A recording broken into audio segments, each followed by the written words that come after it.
Well, I've been trying to do this every morning for the past 4 mornings, and something has come up and stopped me.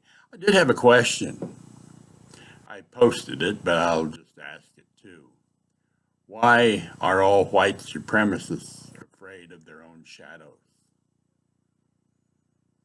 Well, of course, because the shadows are black. You should understand that. See, we all have black shadows. At any rate, many of them call themselves Christians. Now, the main premise of Christianity is not accepting Jesus Christ as your Lord and Savior, although that's what the ministers and people like that who want to control you through worship of an icon say. The main premise really of Christianity is the Golden Rule. And what that says supersedes everything else that we've ever said in religion.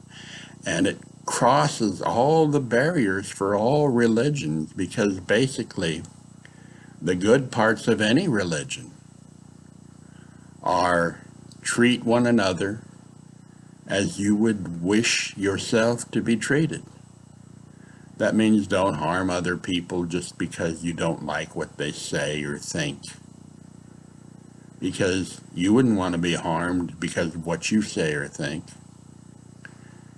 Don't take things away from people because you wouldn't want things taken away from you. Don't deny other people dignity because you wouldn't want to have your dignity denied. Don't deny other people basic human rights and being treated with civility because you don't want your basic human rights taken away, and you love to be treated with civility. All of us do. So what is it that is so bad about the Golden Rule that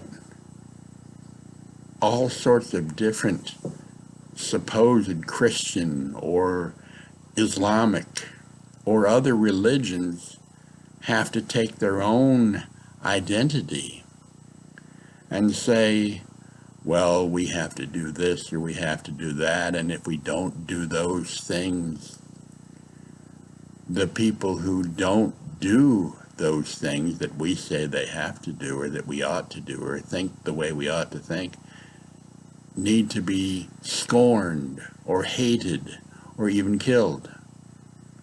The one rule that would unify all of humanity is the Golden Rule. And the thing is, in all those religions, one good thing that they all really suggest, although then they ignore it, is that we should all treat one another with respect and decency and care for one another. And we would really benefit from treating one another as we ourselves would wish to be treated. Now, there is a rule that has been given to every human being, and that's our conscience. I ask this in all humility. Why would the creator of the universe want to have so much confusion and so much bitter dispute and so much hatred from writing words, different words for different religions, into holy books? It makes no sense. And on the Sunday morning when some of you are getting ready for church or some of you are going to church, you need to ask yourself, why is your holy book, which was written by men, definitely the Word of God, when somebody else's isn't, or the way they interpret it isn't? And why is your holy book, when it has passages which you know are silly based on modern standards and are therefore ignored, or you choose to ignore them depending on how much you want to take them seriously, why are those better than somebody else's? It's all a matter of belief, I guess, in what they've been convinced to believe.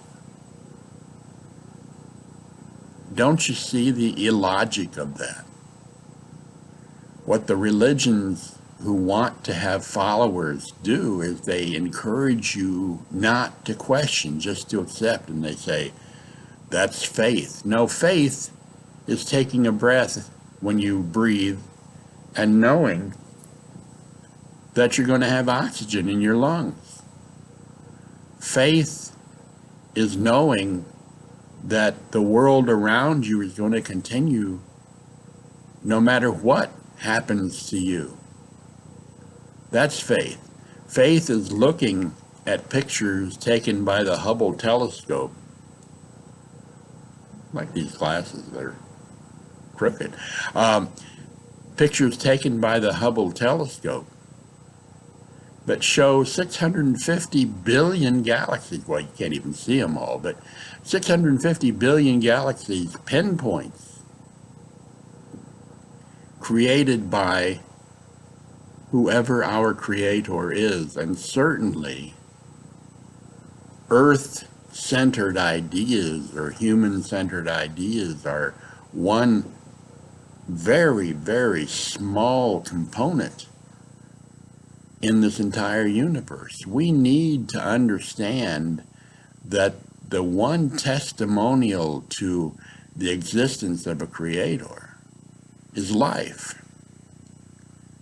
Not life made directly, but planned. So we take our subatomic particles, even dark matter before that, it all coalesces into concretions of these subatomic particles, which then become atoms. And we can see those, at least from what we understand on our periodic table, they become atoms, and those atoms combine in different ways to form molecules, which then become macromolecules, and those macromolecules ultimately led to the establishment of coordinated interactions between molecules, which we can define as life. We have proteins and carbohydrates and fats and many other components which go together to make cells. Now, the process that was involved in that is incredible, magnificent, fantastic. So why do people want to think that they were just made directly by the hands of a creator? Does that really give you more validity for being a human being? Isn't it really fantastic to think that all of the things that we are, all of the molecules and atoms and all of the components that made us into what we are, originated in this huge collection of 650 billion galaxies. Each of those galaxies has at least 100,000 stars, unless they're one of what they call the very tiny dwarf galaxies. Perhaps they have less. But most have at least 100,000 stars. Our Milky Way is 100,000 light years across. That means it would take light from one end to the other 100,000 years to travel, when light travels 186,000 miles per second and accelerates 186,000 miles per second. It keeps increasing in speed. That is a huge distance. We are only one little part of that, on a spiral arm of this lenticular galaxy we call the Milky Way. We are not the center of the universe. Far from it. We're more on the outer fringes, it would appear. And the sooner we understand that, the sooner we can get about the business of being advanced beings who will seek to understand our place in this universe, and we won't try to put ourselves on some kind of a pedestal and say, aren't we wonderful? God created us, and we were created in the image of God. Well, we were created in a way in the image that God intended, but life forms develop dependent upon the conditions of their environment. It so happened that we developed the way we did. And when Mike Pence or people like that say, well, the process of evolution, which I call, and everybody else in the scientific world calls basically descent with modification, is just a theory, that's because he wants to believe himself somehow special.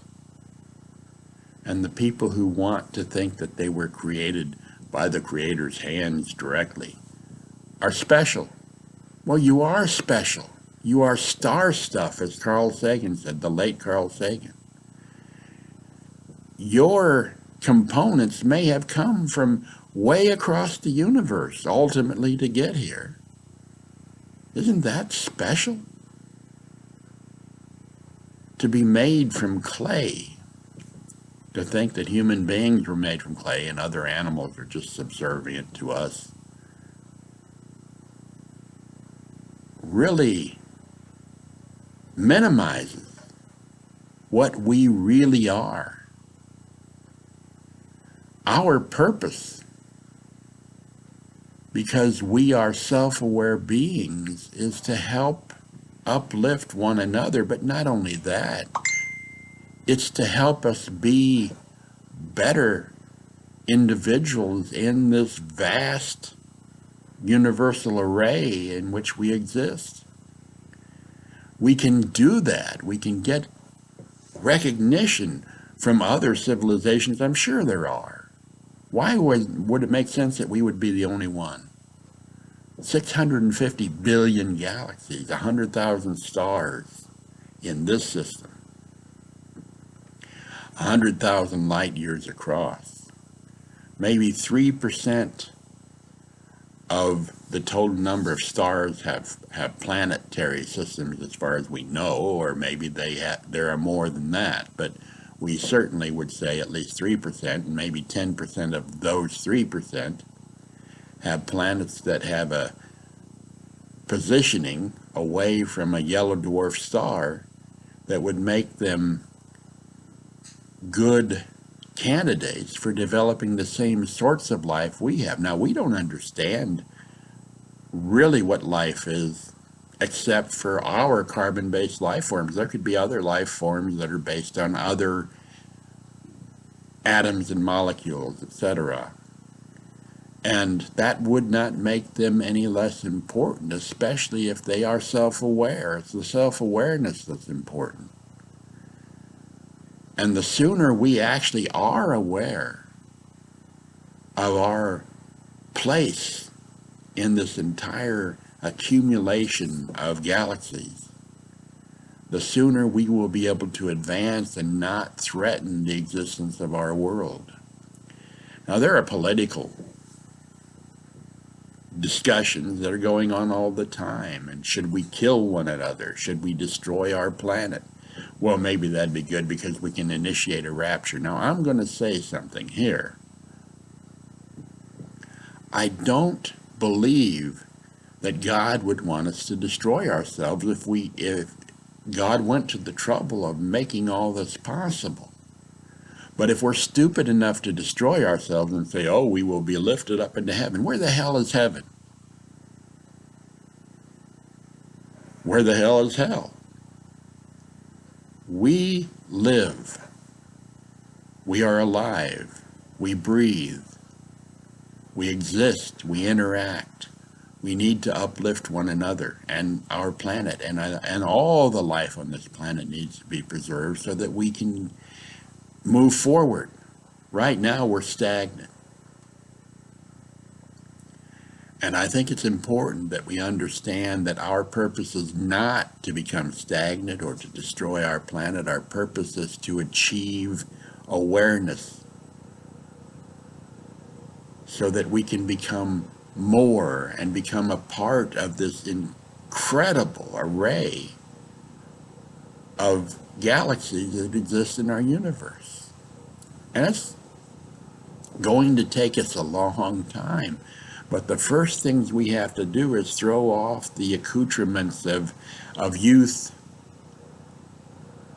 because youthful ideas and selfishness and greed are all things that are getting in the way of our development. They're not enhancing our development.